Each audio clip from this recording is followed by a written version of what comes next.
questa partita, che veniva da un periodo di inattività per me incomprensibile, anche per chi naturalmente gestisce dei gruppi e deve portare a compimento questa stagione, che in ogni caso rimane indipendentemente dalla partita di oggi, che testimonia la validità di due squadre che hanno giocato a calcio, abbiamo giocato a calcio, è stata una partita divertente con tanti gol naturalmente. Mi dispiace sempre perdere, però questo qua non toglie nulla al grande lavoro che hanno fatto questi ragazzi, di cui mi sento orgoglioso di aver guidato,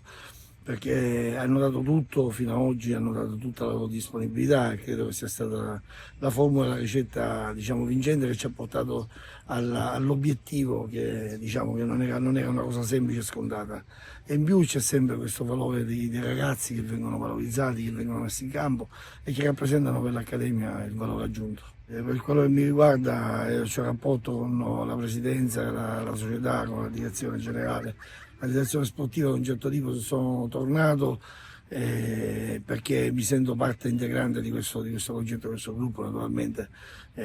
abbiamo, come dire, portato a compimento questa stagione, ci sarà tempo e modo anche per parlare del futuro, e credo che sia la cosa più importante, che ci conosciamo e sappiamo bene come lavoriamo, come le idee che abbiamo, quindi che coincidono e che possono andare nella stessa direzione. Ma in questo momento ci godiamo questo campionato, che è stato davvero esaltante per noi, ripeto, non era scontato minimamente a 4 giorni dalla fine conquistare una salvezza che, insomma, è più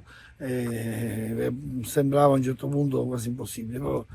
questo, ripeto, è frutto del lavoro, ci ha fatto crescere, ci ha fatto dare una grande consapevolezza e soprattutto delle cose che bisogna fare in futuro. Questa è la prima volta, anzi la seconda, poi in una situazione, diciamo così, di emergenza. Naturalmente, ripeto, da parte mia c'era stato anche il fattore positivo di conoscere l'ambiente, conoscere il gruppo, conoscere molti giocatori, quindi sono stato facilitato da questo. Naturalmente non è mai facile, anche perché quando subentri devi portare come dire, a compimento quello che è il programma settimanale, quindi la partita successiva, che quella diventa più importante, diventa decisiva, quindi si è lavorato su degli step immediati a lunga gittata. Poi abbiamo buttato le basi per alcune situazioni, ripeto. La cosa che mi è dispiaciuto quest'anno è di aver perduto per 2 gravi infortuni due giocatori importanti, come tutti gli altri del resto, che sono tutti importanti, però, e questa è l'unica nota stonata, questo gap di infortuni che, insomma, ci ha rovinato la finale di stagione. Però, ripeto, poi alla fine subentrare diventa importante, diventa più facile quando c'è un gruppo che ti segue e che capisce bene quali sono il gioco delle parti, i ruoli, e questo di qua è stato recitato appieno da parte di tutti, dal mio staff, dai dirigenti, da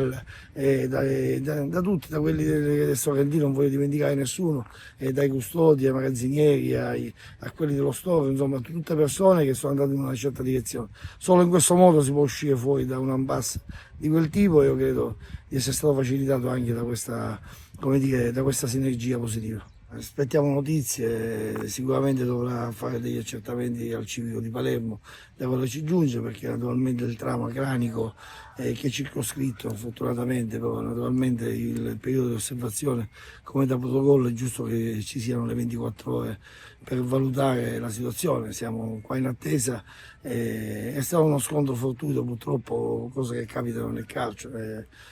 Speriamo bene, siamo lì in attesa, sappiamo che Lamin è una roccia, quindi confidiamo in questa sua grande resistenza, che soprattutto le notizie che ci giungono sono stazionarie, quindi la cosa ci lascia un po' più tranquilli rispetto a prima, rispetto a quando andavo via dal campo.